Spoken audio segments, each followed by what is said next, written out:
I'm Laura Taylor. I'm the Centre Manager at the Wellbeing Research Centre and KSI Research Fellow at the Wellbeing Research Centre. And we've got four now amazing speakers today who are joining us.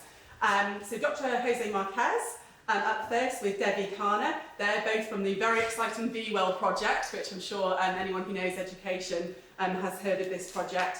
Jose is an experienced researcher, university lecturing consultant with expertise in young people's wellbeing and mental health, particularly interested in studying how schools, organisations and communities can improve the wellbeing and mental health of children and young people.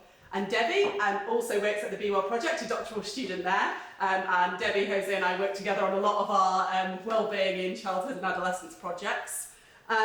Next up is Kelsey O'Connor. So Kelsey is a researcher in the economics of wellbeing and is it pronounced StatEc? I never know. StatEc research with the National Institute of Statistics and Economic Studies in Luxembourg. He sits on the board of directors for the International Society for the Quality of Life Studies and advisory panel for the What Works Centre for Wellbeing, and works on subjects related to economic development, labour economics and social policy.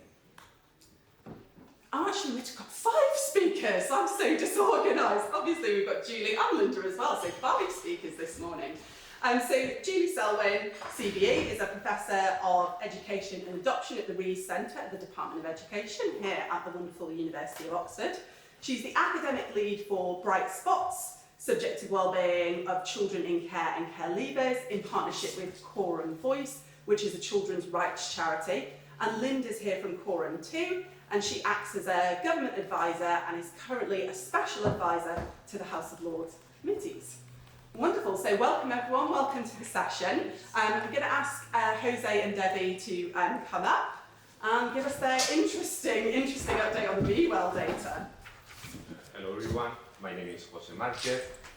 I am a research associate at the University of Manchester, and this is Devi Khanna. She's doing her PhD at the University of Manchester, and she's also part of the research team in the Be Well project. And today we're going to be presenting together. We're going to let you know a little bit about our project in Greater Manchester. Oh, before I forget, thank you Laura and the organizers for organizing the conference and for the invitation to present. So what is Be Well? Well, it's a wellbeing program conducted or developed by the University of Manchester in collaboration with the Anna Freud Centre and the Greater Manchester Combined Authority. It involved a survey that was designed through a board of academic experts, but this was conducted in collaboration with young people, and this is one of the most important elements of that defines the Be Well project. So we asked them 2 questions: what does well-being mean to you, and what drives your well-being? And so, well, the main academic aim is to improve our understanding of development and drivers of well-being in adolescents. But the broader aim of the project is to collaborate with the schools, local authorities, partner organizations, and young people to deliver positive change. So in brief, it's a project that combines academic expertise with youth-led change to try to make young people's well-being everybody's business. A bit of context, as you probably know, the UK, we have seen some concerning levels and trends over the last few years in both well-being and mental health. And something very important in this case is that, as you know, adolescence is a key developmental period. We know that well-being starts to decline in the transition from childhood to adolescence, and adolescence is also the time where most lifetime cases of mental health difficulties have their origin. And for those of you who might not be familiar with Greater Manchester, well, this is one of the largest metropolitan areas in Europe. It's socially and economically diverse. It presents relatively high needs in terms of adolescents' mental health difficulties. And something very important to this project is very well equipped to act on the data due to increased devolved powers. And now Devi is going to tell you a little bit about the survey and the samples. Right, so I'll just run through how Be Well works and the design of the project. It's a truncated longitudinal study. So we follow one sample of young people through from year 8 when they're around 12 years old to year 10. That's our first sample. And at the same time, we have an annual cross-sectional sample as well. So our second sample is the same survey being delivered to year 10s every year. So that's an adapted population cohort design. This table shows sort of how it runs from 2021 to 2024. We finished our first wave of data collection last academic year, and we received almost 40,000 responses. So our sample is divided into just over 20,000 responses from year 8 and just under 20,000 responses from year 10s. 159 schools participated across all the local authorities in Greater Manchester. This involved mainstream schools as well as some special schools and independent schools, alternative provisions as well. That's our sample and our survey. Our survey covers the domains and drivers of well-being. It has around 115 items. Of special interest in the domains is we have a question on life satisfaction. That's a single item question, as well as positive affect and negative affect questions. Along with that, we have measures sort of covering mental health, eudaimonic well-being as well, and different scales for self-esteem, stress and coping, emotional regulation, and then a range of different drivers and factors affecting well-being. Along with that, we have access to demographic information of students as well through their postcode or unique pupil number, as well as a few questions that we ask in the survey. Okay, so we collected data for the first time in autumn, and we have had some time to take a look at the data, and we have some preliminary findings, also initial findings. I don't think we have time to go over all of them again, but I would like to focus on two particular things that I think are quite illustrative of some of the innovative elements that define view well. One of them is the focus on non-mainstream students and non-mainstream schools, which are often ignored in well-being surveys. So together with the main survey, we distributed a shorter version of the survey to students with special educational needs, and also a simple version for those who have special educational needs and also are non-verbal. So these are, for example, the results of the symbol survey, asking them about satisfaction or how happy they are with different life domains. So as you can see, for example, here, the proportion of those satisfied or happy with their future or their health or their life choices, for example, is much smaller than the proportion of those satisfied or happy with things like their family or the things that they have. And so this is one of the things we are most proud of, and special schools we received very positive feedback from them. They were very happy that finally there was a well-being study or well-being survey that they had the opportunity to participate in, and well, I think this is one of the most important contributions so far. And the second one is our focus also on LGBTQ plus minorities.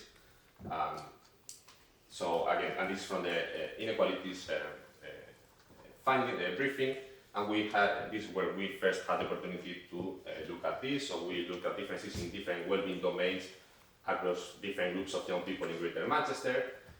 In the research team, we had it very clear that we wanted to focus on life satisfaction, negative affect, and psychological well-being. And for the fourth one, we asked young people what they wanted us to focus on. So in this way, we also give them an opportunity to become involved in the research process as well. And they wanted us to look also at the strengths. So some small inequalities across ethnicity, language, security status, and so on. Lower well-being for those age 15 compared to those age 13, consistent with previous findings, and we know that happens in this period.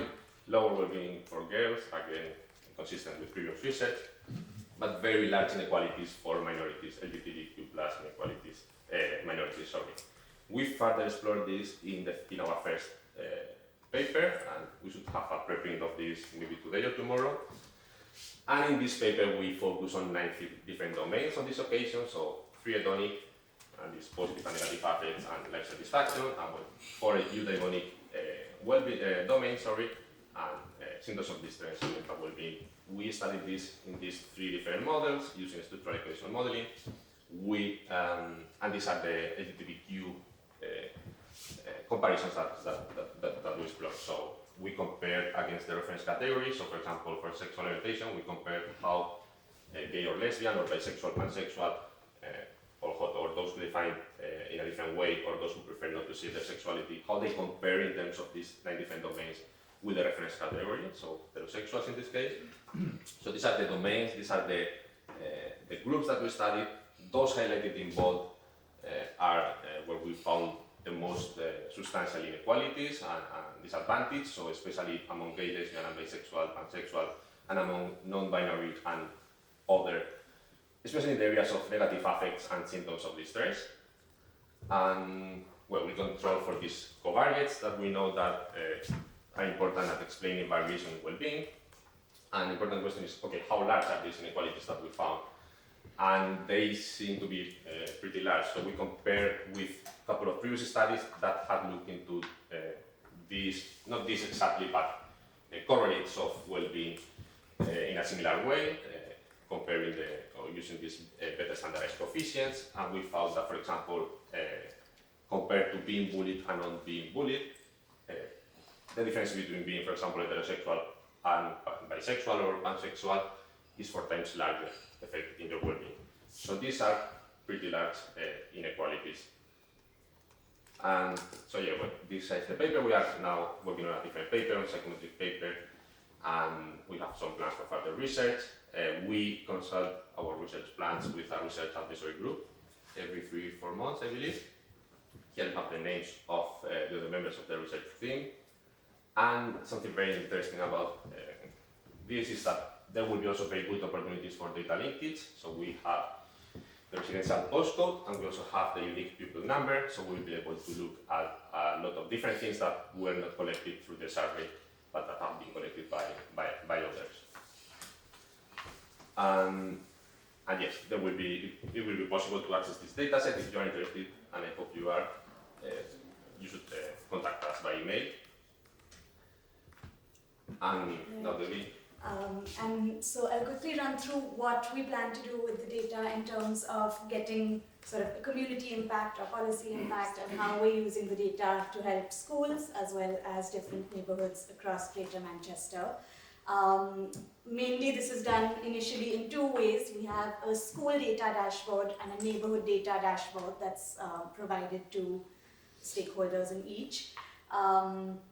The school data dashboard looks a little something like this. So school is given access to a sort of unique dashboard, or that's for just their school. When they access it, there's a page that gives them a lot of information and instructions on what all they'll find. So it's easy for them to access and understand the data that they're getting and what it really means for them. Some of the things or some of the features that they have found useful is they are given access to funnel plots that show their school averages, so how students in their school perform in relation to other schools in Greater Manchester, as well as in relation to comparable schools, so some schools that have been picked that fit sort of their compositional features as well. They can filter through students according to year group, gender, FSM eligibility, and I think SEN needs. So that's the school dashboard.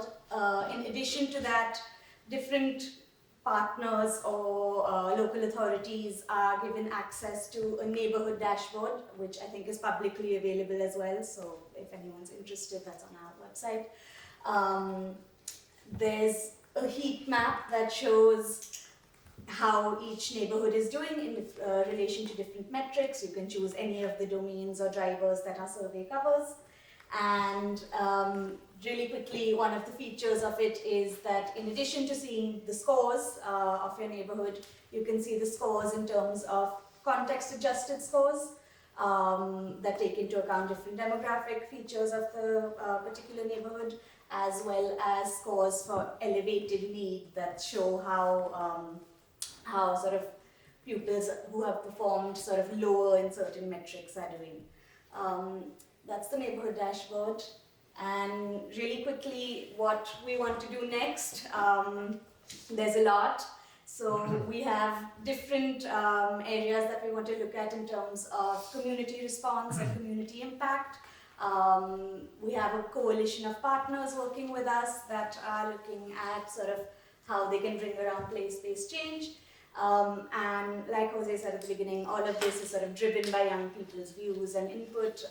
So we're very focused on sort of youth-led responses. I think, yeah, that covers it. Thank you. Thank you.